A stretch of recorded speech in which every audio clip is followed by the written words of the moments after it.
I'm Brother Malcolm. I want to welcome all of you to another broadcast of Enlightenism Insights.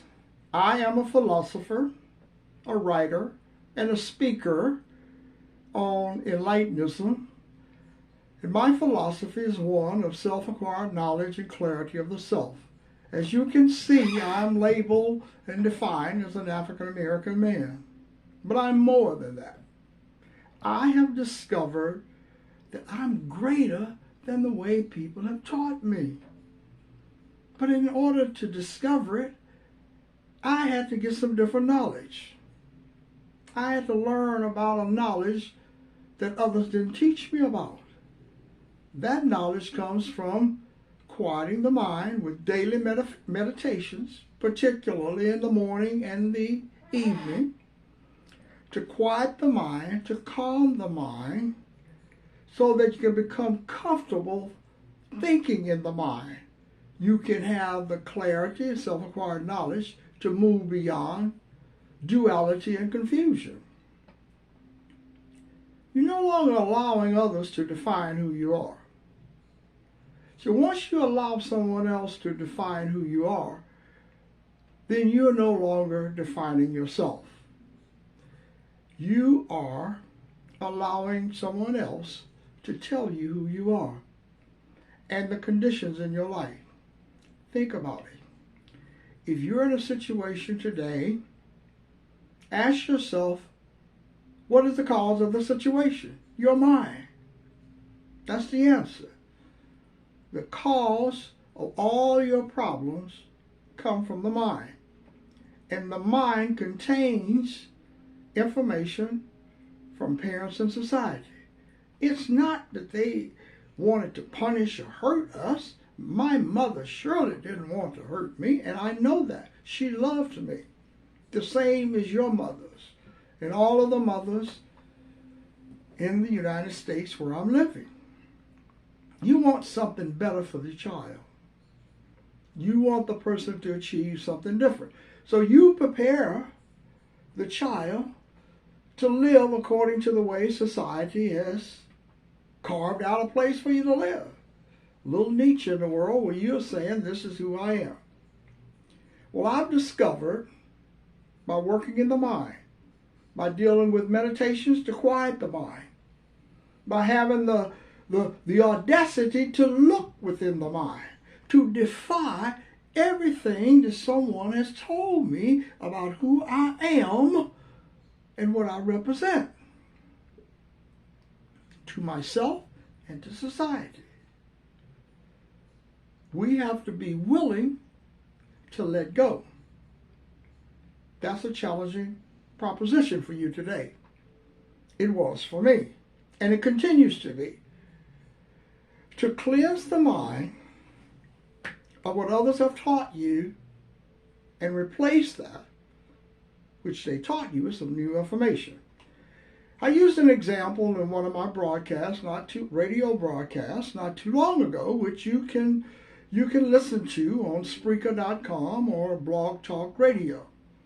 You say, I go to either one of them, or you can listen to it on Facebook or any other social media outlets. The point I'm making is, I use an example of a computer. Several years ago, I picked up a virus in my computer. And I took it to several computer repair people to fix the virus or to get rid of it.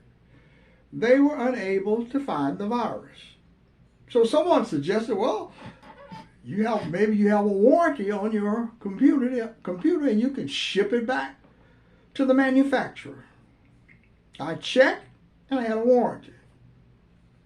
Sent it back to the computer repair people that made the computer.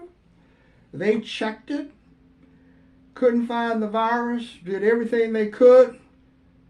I talked to the person on the telephone and said, we've done all we could to find the virus, and what we have decided is we're going to have to wipe your computer, the hard drive, we're going to wipe it clean. Take all of the data off of it. So it'll be like you have a computer with no data. A new computer. And I said, okay. I said, so where do we go from that? So, well, we have these types of system programs available. Though they offered me Microsoft 10 or whatever it was. 8. So you can use this and we will replace it. And then we will put data on the computer and start all over again. And you'll basically have a new computer.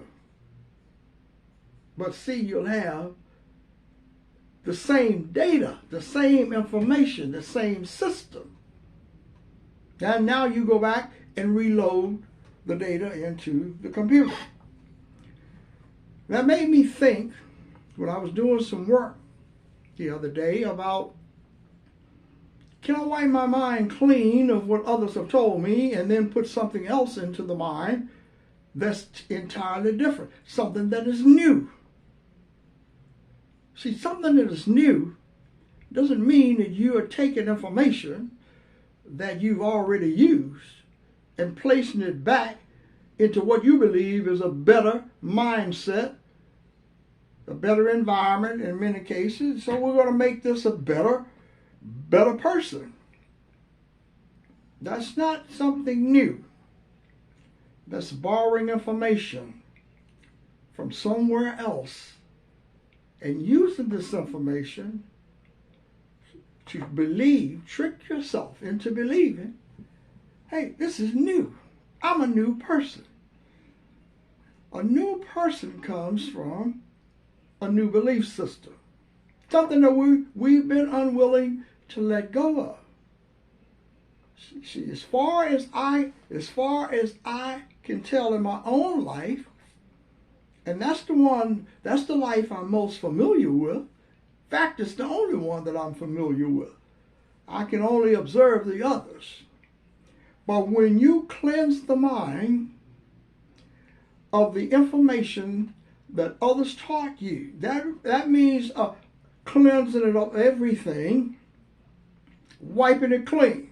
So you want another language. You want another way to communicate more effectively. You want a new belief system. That means you have a new interpretation about who you are. That means that you believe that you can create a new person by self-acquired knowledge and clarity. But when you work in the consciousness and when you work in the mind, you're dealing with an invisible force where you are colorless, faceless, and formless in consciousness. And the meditations, when you deal with the meditations, you get the opportunity to feel this presence that I'm talking about, and that's clarity. You say, well, wait a minute. I feel okay. Regardless of what is happening in my life today, I know that I have the power to change how I think and live. I have the power to use self-acquired knowledge and clarity to cleanse the mind. See, it's a different type of cleansing process. I'm a different type of philosopher. I'm not a philosopher in the traditional sense of either Western or Eastern thoughts or philosophy. That's why it has to be something new. And the only validation you need is the mind. For you to say, hey, I am whole, perfect, and complete. I am free of duality. I'm not some inadequate person. Notice when people talk about others and they define people by race and color and so forth, they use statistics to say this race is better, this person is better.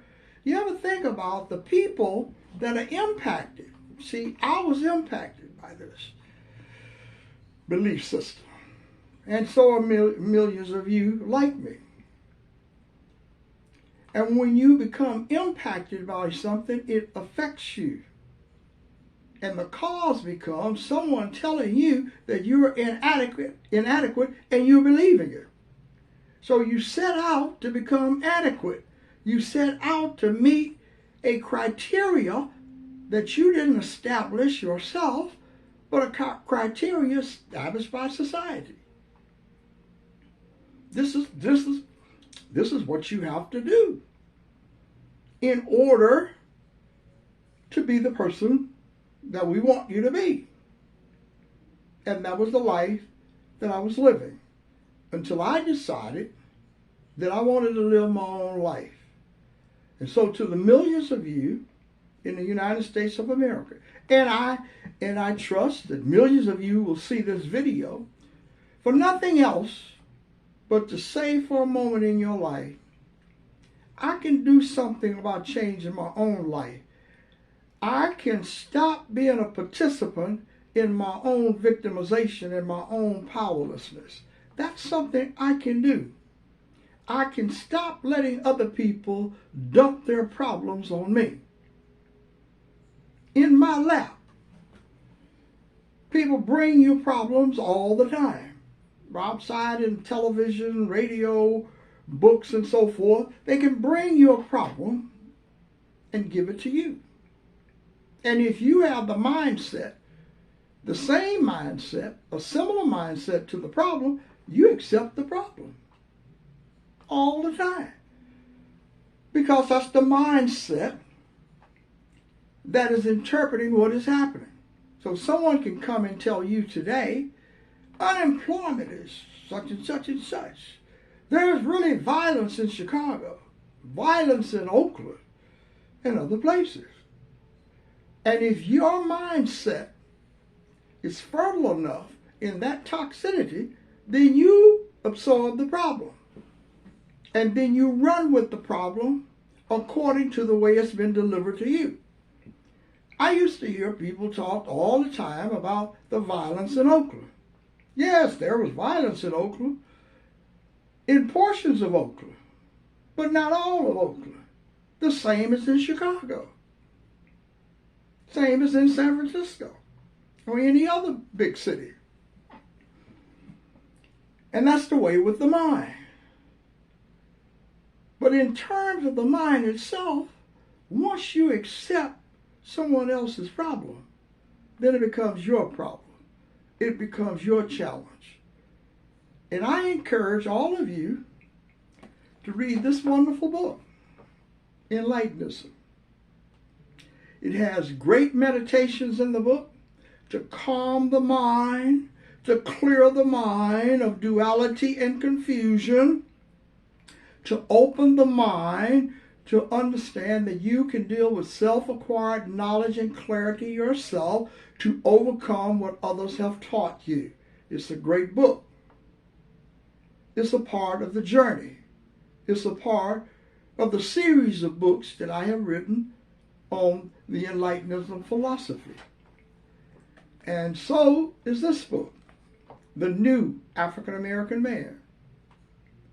You really want to know something about a journey, this is the beginning of the journey.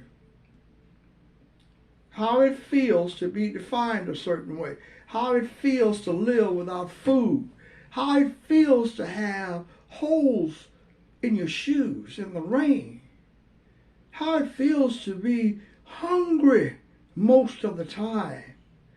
Overcome with lack, limitation, and struggle. How it feels to believe that you have been placed on the bottom of the world by divine power, which you have not. We are divinely created with power, and this power can allow you to say, I am greater than the I that I created. I am greater than all that others have told me about myself.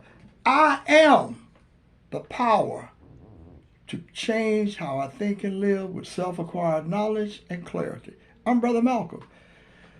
Be sure to subscribe to my YouTube channel. Check back with me. I'm opening up a way of freedom for those locked in the pain and suffering of generations of believing that the only way you can get power and freedom is to do what others tell you to do. Have a great day. See you back here soon.